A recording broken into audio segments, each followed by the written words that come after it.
यानंतरची बातमी कॅनडामधून। कॅनडामध्ये व्हॅन्कुव्हरमध्ये एका उत्सवादरम्यान भीषण दुर्घटना घडली। एक कार अचानक गर्दीत घुसली। यात सुमारे 11 जणांचा मृत्यू झाला तर अनेक जण जखमी झाले। यातील काहींची प्रकृती गंभीरही आहे।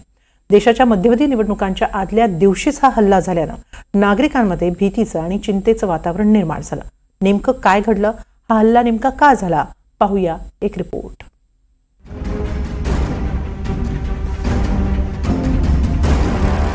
27 एप्रिल अर्थात रविवारी रात्री 8 वाजता कॅनडाच्या व्हॅन्कुव्हर शहरातील रस्त्यांवर एक मोठा उत्सव सुरू होता। फिलिपिनो समाजाचा पारंपरिक लापू लापू हा उत्सव ऐन भरात असतानाच एक भरधाव कार अचानक गर्दीत घुसली आणि एकच खळबळ उडाली। या कारच्या धडकेमुळे 11हून अधिक जणांचा मृत्यू झाला तर अनेक जण जखमी झाले। मृतांमध्ये 5 वर्षीय लहानग्यांपासून वृद्धांचाही समावेश आहे। हा कार हल्ला होताच कार चालकाला तातडीनं अटक करण्यात आली आहे। कायजी ॲडम लो असं या 30 वर्षीय संशयित आरोपीचं नाव आहे। त्याच्यावर हत्येचा गुन्हा नोंदवण्यात आलाय। इतरही काही गुन्हे नोंदवण्यात आले। हा संशयित आरोपी मानसिकदृष्ट्या कमकुवत असल्याची माहिती व्हॅन्कुव्हर शहराच्या महापौरांनी दिली आहे।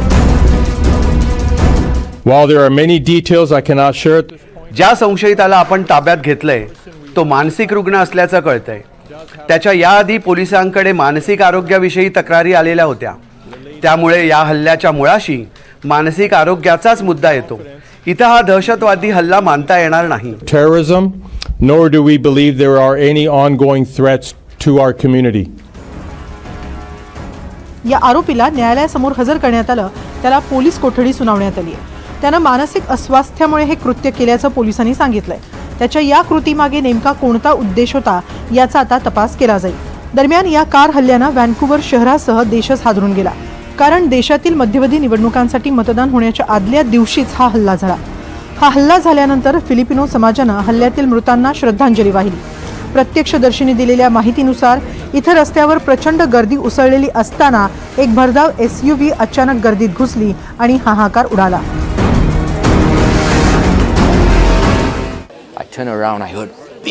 मी वळून पाहिलं, एक मोठा आवाज आला, एखादा मोठा स्फोट व्हावा तसा। मला वाटलं एखादा LPG टँकर वगैरे फुटला असावा। मी तातडीनं खिडकीतून बाहेर पाहिलं तर मला चक्क रस्त्यावर विखुरलेले मृतदेह दिसले, अत्यवस्थ अवस्थेतले। मी माझ्या बायकोला म्हटलं, अजिबात पाहू नको तिथं, फार वाईट आहे। मला प्रचंड धक्का बसला होता। व्हॅन्कुव्हर शहरातील फिलिपिनो समाज दरवर्षी लापू लापू हा उत्सव साजरा करतात। 16व्या शतकातील लापू लापू या फिलिपिनो वसाहतवाद विरोधी नेत्याच्या स्मरणार्थ हा उत्सव साजरा केला जातो।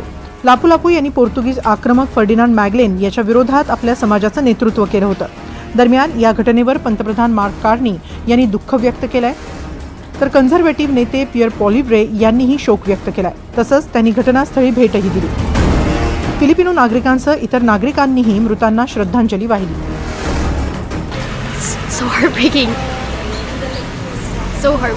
हे अत्यंत दुःखद आहे।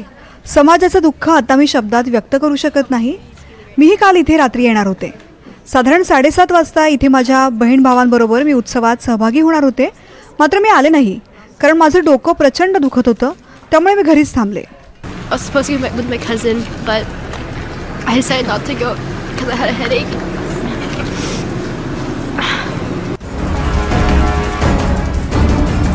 गेल्या वर्षी जर्मनीतही असाच प्रकार घडला होता। जर्मनीच्या मॅग्डेबर्गच्या ख्रिसमस बाजारात एका माथे फिरूनं गर्दीत कार घुसवली होती। यात 5 जणांचा मृत्यू झाला होता तर 200हून अधिक जण जखमी झाले होते। एका स्थानिक सौदी डॉक्टरनं हा हल्ला केला होता। मात्र कॅनडामध्ये निवडणुकांपूर्वी हा हल्ला झाल्यानं याबाबत चिंता व्यक्त होतीये। Bureau report, NDTV Marathi.